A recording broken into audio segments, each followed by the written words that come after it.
Reflection: the coronavirus, immunity, and human fragility. Regarding the coronavirus, science itself acknowledges there is no instant cure capable of eliminating the virus immediately. Current treatments work on two fronts: medications that attempt to reduce viral multiplication, and mechanisms that help the body cope with the symptoms, while the immune system itself wages its silent battle for survival. And here begins a profound reflection: the human body and borrowed defense.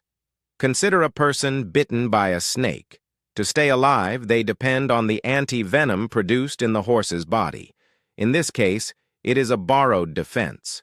The horse suffered first, its body fought first, its body produced the antibodies that would later be used to save another life. A human alone cannot react quickly enough to the venom that invades their structure.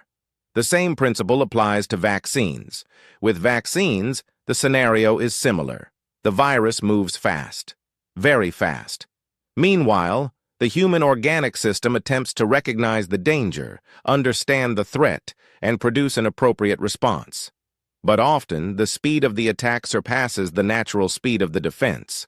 And that is precisely where human vulnerability arises, the root of vulnerability. But why does this happen? Because there is a profound fragility within the human structure itself, a kind of blockage that hinders immediate recognition of the threat, the efficient reaction of the organism, and the rapid production of an effective defense through antibodies. The body fights. The organism tries to react, but something is limiting its fullness, an organic blockage. The metaphor of the root of the problem. The true path would not only be to combat the external effects, but to reach the root of the problem. It is at this point that the reference to Matthew 3:10-12 arises. Every tree that does not bear good fruit is cut down at the root. That is, every tree that cannot defend itself will have to be reprogrammed. The image is powerful. It is not enough to cut the branches of evil. It is not enough to combat only the symptoms. It is necessary to remove the root that weakens the organism. The tares mixed with the wheat.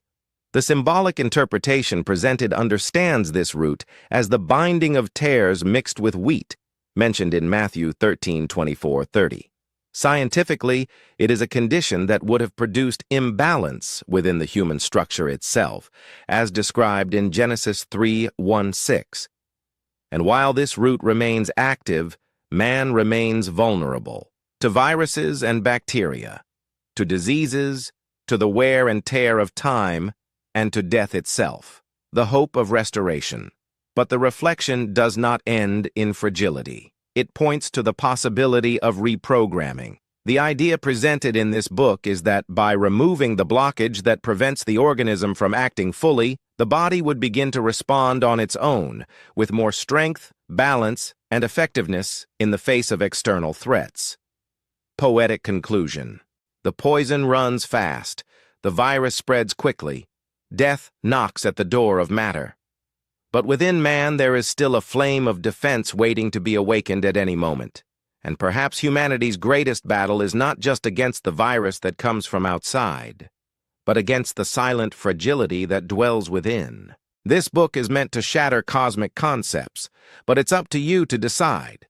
Do you want to continue feeding the pharmaceutical industry, or break free from this prison once and for all and live a long and healthy life? Read the book and proceed within yourself to achieve the definitive cure for the coronavirus and the effects caused by virus and bacteria. I am João Batista, São Paulo, Brasil, May 17, 2026.